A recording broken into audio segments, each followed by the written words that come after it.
ఎందుకంటే ఇప్పుడే శ్రీనివాస్ యాదవ్ గారు చెప్పినారు 2 కారణాలు. ఒకటి, మనం పని చేసి ఓటు అడుగుతున్నాం. మనము ఏం పని చేసినామంటే గరీబోళ్ళకు పని చేసినాం, అట్లాగే ఇటు చదువుకున్న పిల్లలకు కూడా కొలువులు వచ్చేందుకు ఐటీ కానీ ఇండస్ట్రీ కానీ ఆ పని కూడా చేసినాం.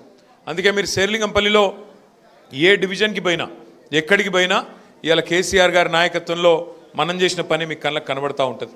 అట్లాగే ఇంకోవైపు కాంగ్రెస్ బీజేపీ 2 పార్టీలు కూడా చేసిందేమీ లేదు.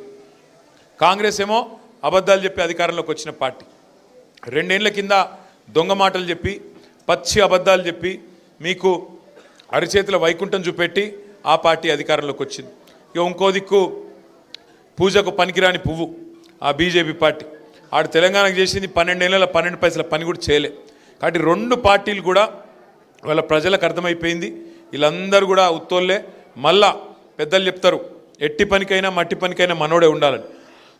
అట్లాగే కేసీఆర్ గారిని తిరిగి తెచ్చుకోవాలి, కేసీఆర్ నాయకత్వమే ఈ రాష్ట్రానికి శ్రీరామ రక్ష అని చెప్పి ఇలా తెలంగాణలోని ప్రతి ఆడబిడ్డకు, ప్రతి అన్నకు, ప్రతి తమ్ముడికి అర్థమయ్యింది.